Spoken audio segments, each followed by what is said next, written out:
पितर पक्ष में पशु पंछी को अगर आपने भोजन करा दिया तो आपकी हर परेशानी खत्म हो जाएगी, चाहे वो आर्थिक हो, मानसिक या शारीरिक परेशानी। साल भर में अगर एक बार आपने पितर पक्ष के दिन इन पशु पंछी को अगर आपने भोजन करा दिया तो इससे आपके पितर भी प्रसन्न होंगे और माता लक्ष्मी का भी आशीर्वाद आप पे बना रहेगा। इतना पैसा आएगा कि आप उसे संभाल नहीं पाएंगे। पितर पक्ष में गाय, कुत्ता, चींटी और कौवा को भोजन कराना एक अत्यंत महत्वपूर्ण परंपरा रही है, क्योंकि ये पशु पंछी पूर्वजों की आत्मा से जुड़ने और पितृ दोष को मुक्ति के माध्यम माने गए हैं। 7 सितंबर 2025 को पितर पक्ष शुरू हो चुका है, जिसमें तर्पण और श्राद्ध का विशेष महत्व है। इस दौरान पितरों का मनपसंद खाना बनाया जाता है, उन्हें पशु पंछी को खिलाया जाता है ताकि वो भोजन उनके पितरों तक पहुंच सके, उनकी आत्माओं को तृप्ति करा सके। यह सभी प्रतीकात्मक रूप से पितरों का भोजन पहुंचाने का माध्यम माना गया है। लेकिन क्या आपने सोचा कि श्राद्ध के लिए कौवा, चींटी, कुत्ता, गाय जैसे विशेष जानवरों को क्यों चुना गया है? इसको खिलाने से पितर और माता लक्ष्मी कैसे प्रसन्न हो जाते हैं? पितर पक्ष में पशु को भोजन कराने का कारण, गाय को भोजन कराने से गाय को हिंदू धर्म में माता और देवताओं का निवास स्थान माना गया है। शास्त्रों में कहा गया है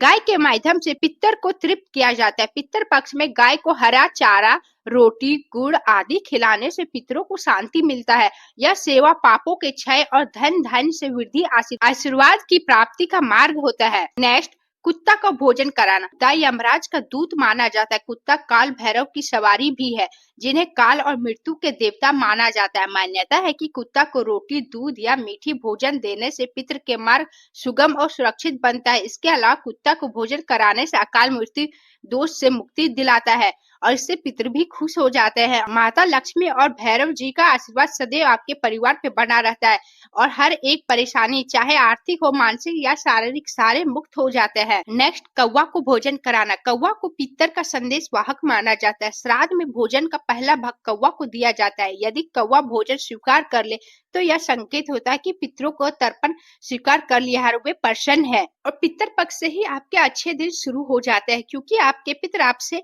प्रसन्न है। नेक्स्ट, चींटी को भोजन कराना।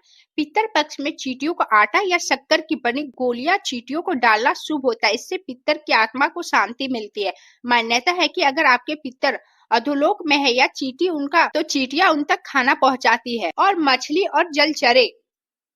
और जलचरे को भी आटे की गोली, आटे की लोई में घी, गुड़ मिलाकर जलचर जीवों को भी खिलाने से पितृ तर्पण का अंग माना गया है। यह जल तत्व और पितरों के संतोष का प्रतीक होता है। अगर आपको पितर पक्ष में पशु पंछी नहीं मिल रहा है तो आप कुत्ता को ही एक रोटी खिला दीजिए, उससे सारे आपके परेशानी खत्म हो जाता है। पितर पक्ष में कुत्ते को रोटी खिलाने से पितरों की आत्मा को मार्ग मिलने और पितर दोष दूर होने, राहु, केतु और शनि के अशुभ प्रभाव को भी शांत करता है और घर में सकारात्मक ऊर्जा का संचार होता है। यह यमराज को प्रसन्न करने और काल भैरव का आशीर्वाद का प्रतीक भी माना जाता है। अगर आपने कुत्ते को रोटी खिला दिया तो पितरों की तृप्ति हो जाती है।